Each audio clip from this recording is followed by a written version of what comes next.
কয়েকদিন আগে তো আমরা বিয়েবাড়ি গেছিলাম, তো তোমরা শর্ট ভিডিওর মধ্যে দেখেছিলে যে আমি বিয়েবাড়ি গেছিলাম। বিয়েবাড়ির ব্লগটা কিন্তু সেরকম তোমাদের সঙ্গে শেয়ার করা হয়নি, কারণ কয়েকদিন থেকে আমার কিন্তু প্রচণ্ড শরীর খারাপ। আমি এমনকি হসপিটালে ভর্তিও ছিলাম। তো সেরকম তোমাদের সঙ্গে কোনো ভিডিও আর কি শেয়ার করিনি। হসপিটালে ভর্তি ছিলাম, শরীর খারাপ ছিল সেরকম। তো দেখো বিয়েবাড়ি গেছিলাম, হইলো 1 সপ্তাহ হবে আমি আমার দিদির বাড়ি গেছিলাম। তো ওখান থেকে একটা বিয়েবাড়ি ছিল, বিয়েবাড়ি গেছিলাম, কিন্তু আমাদের ভাগির মেয়ে, দিদির মেয়ের বিয়ে ছিল। তো ওখানেই গেছিলাম। তো তোমরা কন্টিনিউ পুরো ভিডিওটা দেখতে থাকো, তাহলে তোমরা বুঝতে পারবে। আশা করি তোমাদের পুরো ভিডিওটা ভালো লাগবে। তো নমস্কার বন্ধুরা, কেমন আছো সবাই?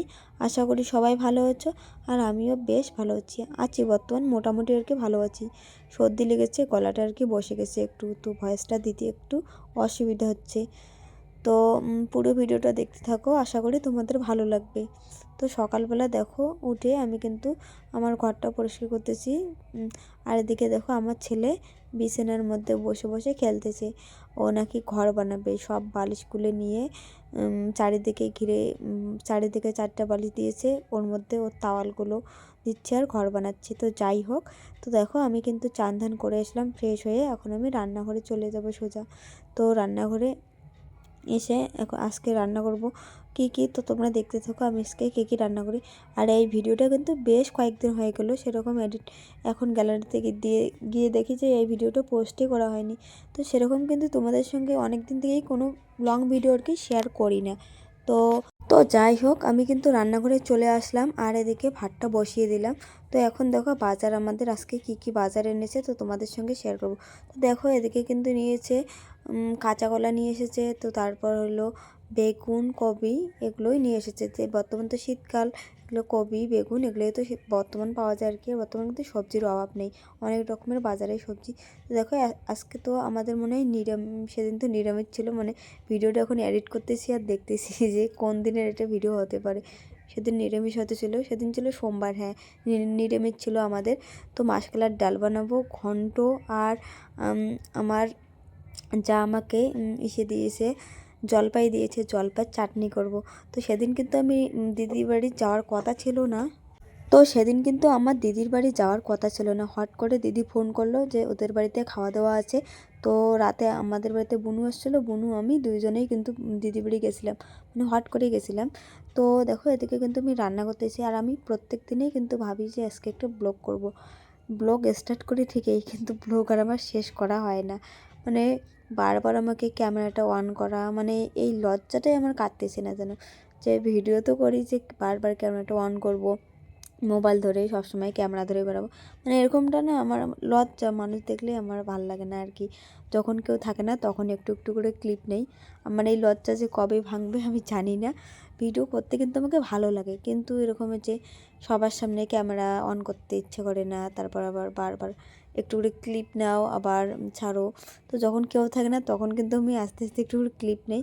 তো এটাই হলো আমার সমস্যা। তো দেখো আমি কিন্তু প্রেশার কুকারের মধ্যে ডালটা সিদ্ধ বসিয়ে দিয়েছি, আর এদিকে ভাত বসিয়ে দিয়েছি। তো তারপর কিন্তু এদিকে সবজি কাটতে বসেছি। শাশুড়ি মা বললো যে সবজিটা কেটে দিই, তো আমি লাগবে না, আমি কাটতেছি, ডালটা ওখানে হতে থাক। তো আমি এদিকে আস্তে আস্তে সবজিটা কাটি। আর আমি কিন্তু সবজি সেরকম একটা ভালো কাটতে পারি না, মানে আমার শাশুড়ি মেয়ের মতো আর কি, সেরকম ঝুড়ি ঝুড়ি করে সবজি আমি এখনও বটিতেই কাটতে পারি না। আমাদের বাড়িতে বটি আছে ঠিকই, কিন্তু কাটতে পারি না, আমি এই ছুরি দিয়েই কাটি আর কি। তো যাই হোক, এখানে দেখো আমি সবজি কাটতেছি। আর আর কয়েকদিন থেকেই কিন্তু আমার ছেলের শরীরটা মানে ভালোই খারাপ আর কি হয়েছে, কারণ ওর সর্দি জ্বর লেগেই আছে। যেহেতু শীতকালে তো সচরাচর সর্দি থাকেই, তার মধ্যেও মানে সর্দিটা বেড়েই গেছে, কাশ সর্দি আর হলো পেট খারাপ, তার মধ্যে কাশ সর্দি তো আছেই, তার মধ্যে এবার পেট খারাপ হয়েছে। তো ওকে পেট খারাপের জন্য 2 দিন ওষুধ নিয়ে আসলাম, দূর ডাক্তারে, কিছুই হলো না। পেট ব্যথা করে, ছোট বাচ্চা। তো এখন মাকে বললাম যে একটু বাড়ির কিছু একটা কাঁচা হলুদ, তারপর নিম পাতা কিছু দিয়ে ওষুধ বানাতে। তো মা আজকে কাঁচা হলুদ, নিম পাতা, তারপর ওর মধ্যে আরও বা কী যেন দিল, মানে পেট ব্যথার যে উপকরণ লাগে আর কি, মা কিন্তু এদিকে বানাচ্ছে। আমি বললাম যে আমি এদিকে সবজিটা কাটি, তুমি এদিকে একটু বানাও। তো তো ও মা বাবুর জন্য বানাচ্ছে, কারণ বাচ্চা কাচ্চার শরীর খারাপ থাকলে কিছুই কিন্তু ভালো লাগে না। নিজের শরীর কীরকম হয় হোক, কিন্তু বাচ্চা কাচ্চার শরীর খারাপ থাকলে কিচ্ছুই ভালো লাগে না। তার মধ্যে আবার আজকে দিদি আমাকে সকালবেলা ফোন করলো যে আজকে আমাদের বাড়িতে আমি প্রথমে বললাম যে যাব না, তো ওদের বাড়িতে একটু খাওয়া দাওয়া আছে, মা আসবে, বোন আসবে, সবাই আসবে। তো ভাবলাম ঠিক তো যাবো, এখন ওষুধ টষুধ নিয়ে যাব। তো আজকে দিদি বাড়িও যাব। তো দেখো এদিকে কিন্তু আমার ডাল ঘন্ট, তারপর ভাজা রান্না শেষ। এখন আমি চাটনিটাও করব। তো চাটনিটা করার জন্য দেখো যা যা কিছু দেওয়া লাগে আমি কিন্তু সব কিছু দিয়েছি। তো জলপাইয়ের চাটনি কিন্তু আমার ভালোই লাগে খেতে, মানে সব সিজনে একটা করে জলপাইয়ের সময় জলপাই, তারপর বড়ের সময় বড়ই, সব সিজনে একটা করে চাটনি, মানে আমের সময় আমের সময় তো আমাদের বাড়িতে সচরাচর আমের চাটনি রান্না হবে। তো যাই হোক দেখো, তারপর কিন্তু আমরা সন্ধ্যার দিকে রওনা দিয়েছি দিদির বাড়ির উদ্দেশ্যে। আমার বোন আসছিল, সন্ধ্যা বলতে সন্ধ্যাবাতি দিয়ে তারপর কিন্তু আমরা বেরিয়েছিলাম। আর এদিকে কিন্তু বেশ ঠান্ডা পড়েছে, দেখো কুয়াশাও পড়েছে। দেখো দু মা ছেলে, আর আমার ছেলের মুখটা দেখছো, ওর মুখটা শুকিয়ে গেছে কয়েকদিন থেকে, যেহেতু ওর শরীর খারাপ। তো তারপর দেখো দিদির বাড়িতে কিন্তু এসে গেছে। আর দিদির বাড়িতে আজকে মেন স্পেশাল গেস্ট হলো বৌদি আসছে, কিন্তু মানে আমার কিছুদিন আগে যে দাদার বিয়ে হলো, ওদেরকেই খাওয়া দাওয়া দিবে, সেই জন্যই দিদি আমাদেরকেও বলছে যে ওদের খাওয়া দাওয়া দিবে, তো একসঙ্গে। তো যাই হোক, তারপরের দিন কিন্তু আর কোনো ভিডিও করিনি। তো কালকে তো আমি দিদি বাড়ি আসছিলাম, আর সেরকম কিন্তু কোনো ভিডিও করি নাই। তো আজকে বিকেল হয়েছে, তো এখন একটু বাইরে বেরিয়েছি। এতক্ষণ ঘরের মধ্যেই গল্প মোবাইল দেখতেছি, এই ওই করেই দিনটা কাটিয়ে গেল। তো দেখো দিদির বাড়ি আমি একটা জিনিস দেখাই, ফুলের গাছ, এত সুন্দর ফুলের গাছ, দ্বারা তোমাদের দেখাই। তো এখানে হইলো এগুলো ফুলকে আমরা কি ফুল বলে জানো, লাইট ফুল বলি। তোমরা কি ফুল বলে, দুপুরবেলা কিন্তু খুবই ফুটেছিল। দেখো এটা নয়নতারা ফুলের গাছ, এত সুন্দর ফুলের গাছটা, দাঁড়া আমি দেখাই তোমাদের। এত বড় একটা চাক হয়েছে। আমি কিন্তু এখান থেকে নিয়ে গেছিলাম বাড়িতে গাছ, এক ডাল নিয়েছি, দুপুরবেলা দেখাইতে চেয়েছি, তারপর আর এরকম করে কি করে মনে ছিল না। এই ফুলগুলো কিন্তু অনেকগুলো ফুটেছিল, এত সুন্দর ফুটেছিল। আমি কয়েকটা নিয়ে গেছিলাম ডাল, আমাদের বাড়িতে হয়েছিল, তারপর আবার দেখি এখন আবার মরে যেতেছে। আবার বাড়ি যাব, কালকে নিয়ে যাব কিছুটা। তো তোমরা এই ফুলগুলোকে কি ফুল বলো অবশ্যই। আমাদের মধ্যে এবার বললে দুপুরি ফুলও কিন্তু বলে এই ফুলগুলোকে, দুপুরি ফুল, তারপরে হলো লাইট ফুল, এগুলো বলে। তো তোমরা কে কী ফুল বলে। দিদির বাড়িতে কিন্তু অনেক ফুল গাছ, এখানে যেমন এখানে আছে, ওইদিকেও অনেক ফুল আছে, তারা দেখাই। আমি কিন্তু আসলে পরে দিদিদের বাড়ি থেকে একটা জিনিসই নিয়ে যাই, ফুল গাছগুলোই নিয়ে যাই, তারা দেখাচ্ছি। এখন মনে হয় সেরকম নাই, এদের বাড়িতে কাজ করতেছে, বাড়ির কাজ যেহেতু।